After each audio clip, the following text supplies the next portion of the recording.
Hello viewers, welcome to ज्ञान कौशल। आज हम लोग बीटीसी सेकेंड सेमेस्टर में वर्तमान भारतीय समाज और प्रारंभिक शिक्षा के अंतर्गत खंड ख में शिक्षा और समाज पढ़ेंगे। चूँकि खंड का हम आप लोगों को दे चुके हैं वीडियो, उसमें अगर कुछ चाहिए तो आप लोग ज़रूर पूछ लीजिए कि जो वीडियो नहीं बनी है किसी टॉपिक पे तो वो बना देंगे। आज से खंड ख हम शुरू कर रहे हैं, आइए देखते हैं।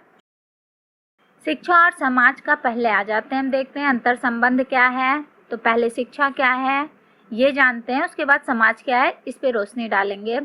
तो शिक्षा, जो कि हम आपको पहले ही कई वीडियो में बता चुके हैं, एक बार फिर हम आपको बताते हैं कि शिक्षा अंग्रेजी के शब्द एजुकेशन से लिया गया है, जिसका अर्थ है बालक की अंतर्निहित शक्तियों का विकास करना।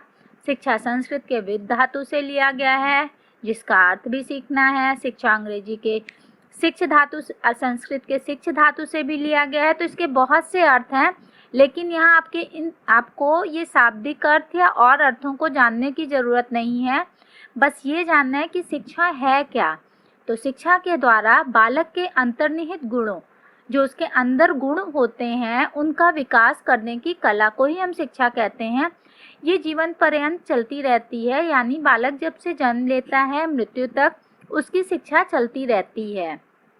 अब आइए परिभाषा पे प्रकाश डाल देते हैं।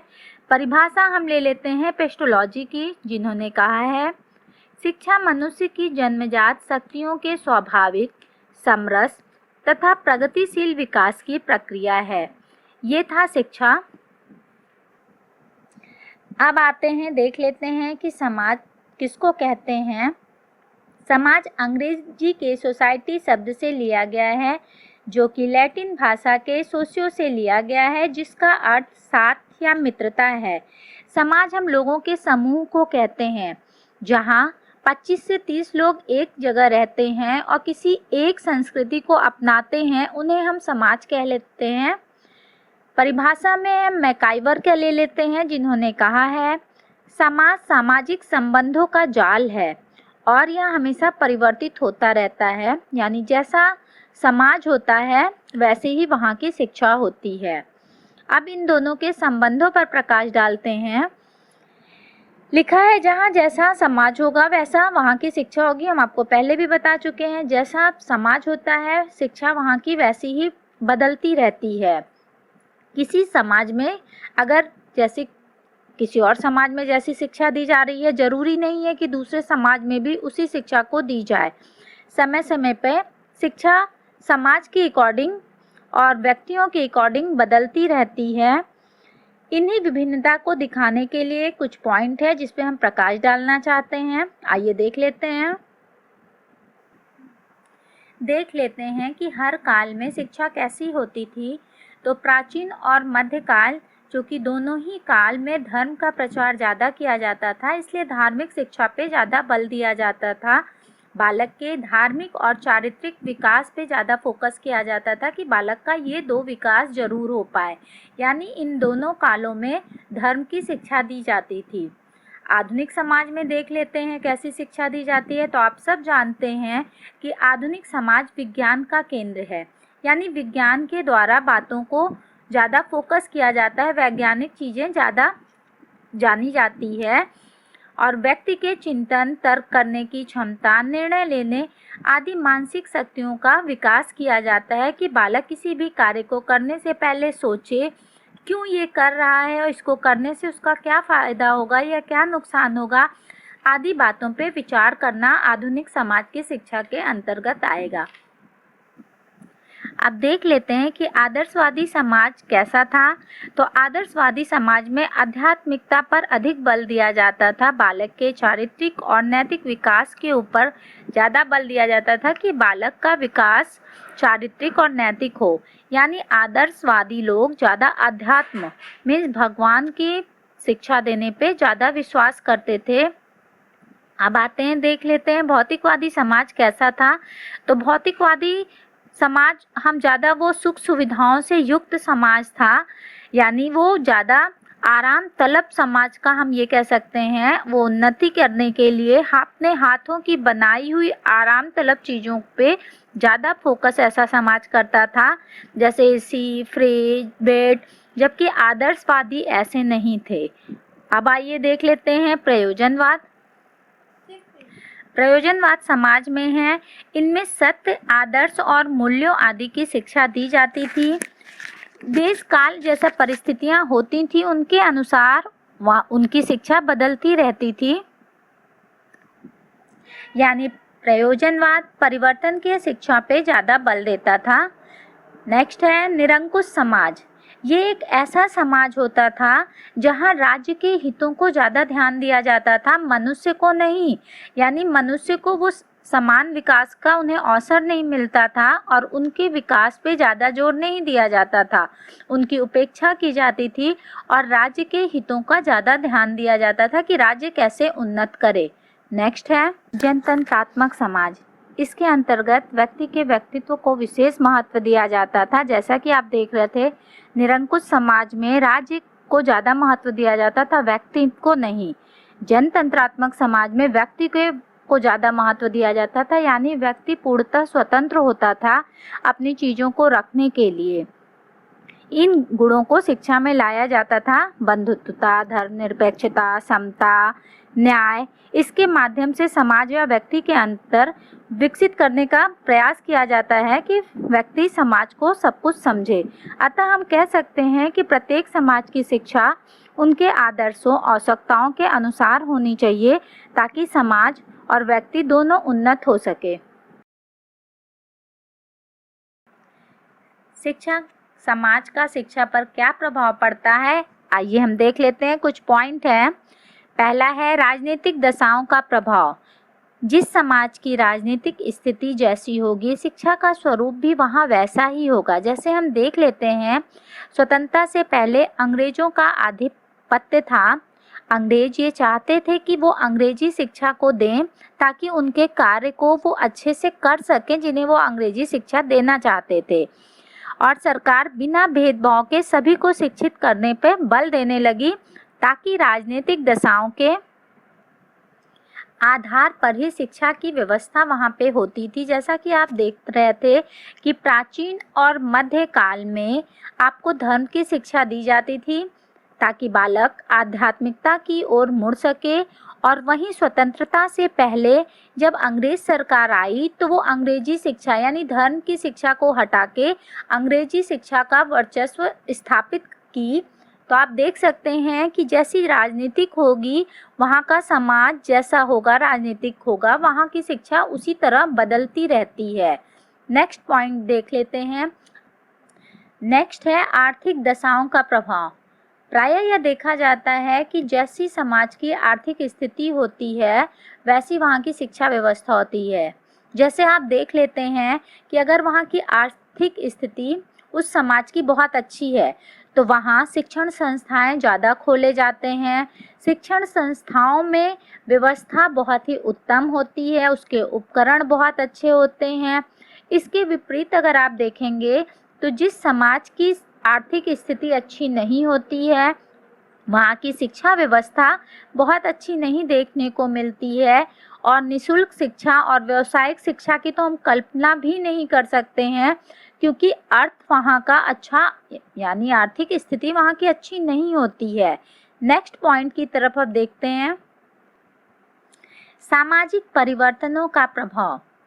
जैसा कि हम आपको पहले बता भी चुके हैं कि शिक्षा का स्वरूप जैसा वहाँ समाज होगा वैसा ही होगा। जैसे प्राचीन काल में आध्यात्मिक शिक्षा और वर्तमान में विज्ञान और तकनीकी शिक्षा पर ज़्यादा जोर दिया जाने लगा है।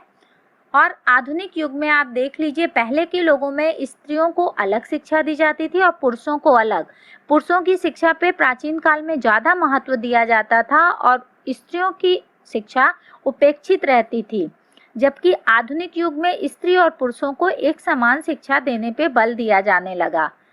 नेक्स्ट देख लेते हैं सांस्कृतिक शिक्षा का प्रभाव। किसी भी समाज की संस्कृति उस समाज के रहन सहन, व्यवहार, खान पान, रीति रिवाज, संगीत, नृत्य, साहित्य, यहाँ तक कि भाषा को भी दर्शाता है कि उस समाज के रहन सहन कैसा है, उसकी भाषा कैसी है।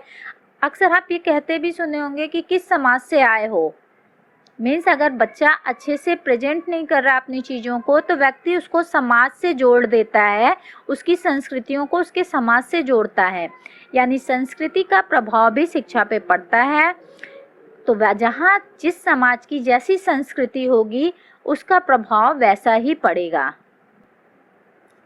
लोकतंत्रीय समाज का प्रभाव। जनतांत्रिक समाज में अपने सदस्यों को शिक्षा का समान अवसर प्रदान करने पर प्रयास किया गया है। आप देख लेते हैं, हमारा भारत देश एक लोकतंत्रीय समाज है जहाँ पे 14 वर्ष तक के आयु के बालकों को निःशुल्क और अनिवार्य शिक्षा दिया जाता है। ये सरकार द्वारा बनाया गया निःशुल्क शिक्षा है जो सभी को समानता का अधिकार दिया गया है।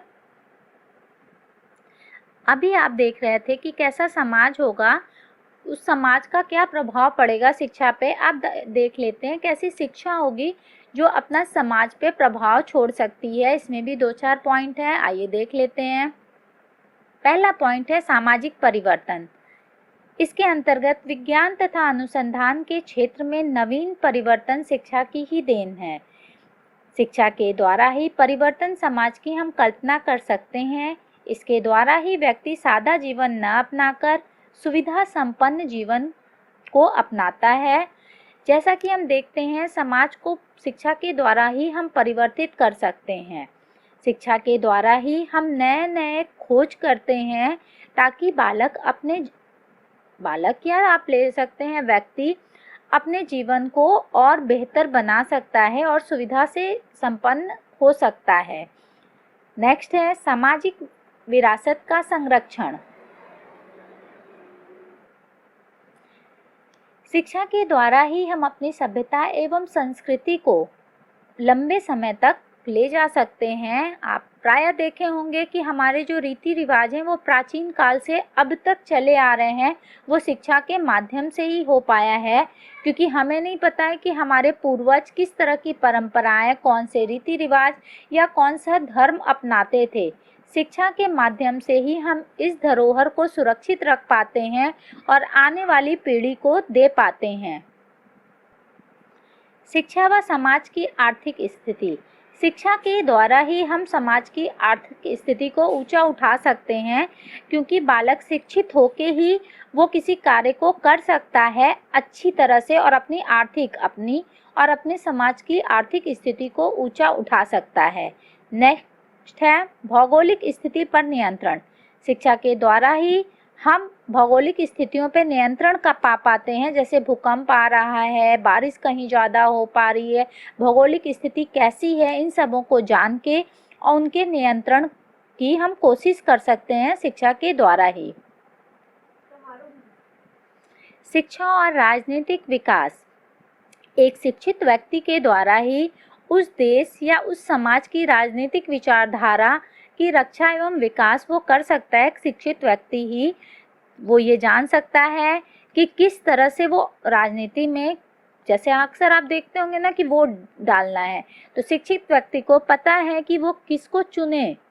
लेकिन यही अशिक्षित व्यक्ति को पैसों के लिए वो किसी को भी वोट देके चला आता है, यानी वहाँ की राजनीतिक स्थिति को अशिक्षित व्यक्ति पूरी तरह से बदल देता है। वहीं एक शिक्षित व्यक्ति पूरी समाज को और पूरे देश की राजनीतिक स्थिति को बदलने की क्षमता रखता है। इसी के माध्यम से व्यक्ति समाज की राजनीतिक स्थिति से भी परिचित होता है कि क्या करने से या किसको वोट करने से या कौन से राजनीतिक उसमें व्यक्ति का खुद का और समाज का भला हो सकता है। नेक्स्ट है सामाजिक भावना की जागृति। आप देखते हैं कि बालक एक सामाजिक प्राणी है, आप सबको पता है। समाज में रहने, उठने, बैठने, बातचीत करने के लिए उसे शिक्षा की ज़रूरत पड़ती है, क्योंकि एक अशिक्षित व्यक्ति को ये नहीं पता है कि वो जिस समाज में रह रहा है वहाँ उसे किस तरह से अपने आप को प्रस्तुत करना है। इसके लिए शिक्षा बहुत ही मदद करती है उसे। जैसे एक सभ्य समाज में अगर व्यक्ति जा रहा है और उसे नहीं पता है कि वो किस तरह से बात करे, वो किस तरह से खाना खाए, तो उसे वहाँ थोड़ा अनकम्फर्टेबल महसूस हो सकता है। इसलिए शिक्षा के द्वारा वो समाज में अपने आप को अच्छे से व्यवस्थित कर सकता है। नेक्स्ट है बालक का सामाजिकरण। विद्यालय के द्वारा ही बालकों में चीज़ों का विकास होता है, जिनमें है सामाजिक, मानसिक, संवेगात्मक। बालक विद्यालय में दूसरे बालकों के संपर्क में आके ये जानता है कि वो समाज में किस तरह से रहे। यानी शिक्षा के द्वारा हम एक शिक्षित समाज की कल्पना नहीं कर सकते हैं, इसलिए समाज में जो भी बदलाव आ रहे हैं वो शिक्षा की वजह से आ रहे हैं, या जो भी सुधारात्मक आप कह सकते हैं कि सुधारात्मक स्थिति आ रही है वो शिक्षा के ही माध्यम से आ रही है। मेरा वीडियो अगर ये पसंद आया है तो इसे लाइक, सब्सक्राइब और ज़्यादा से ज़्यादा शेयर करें।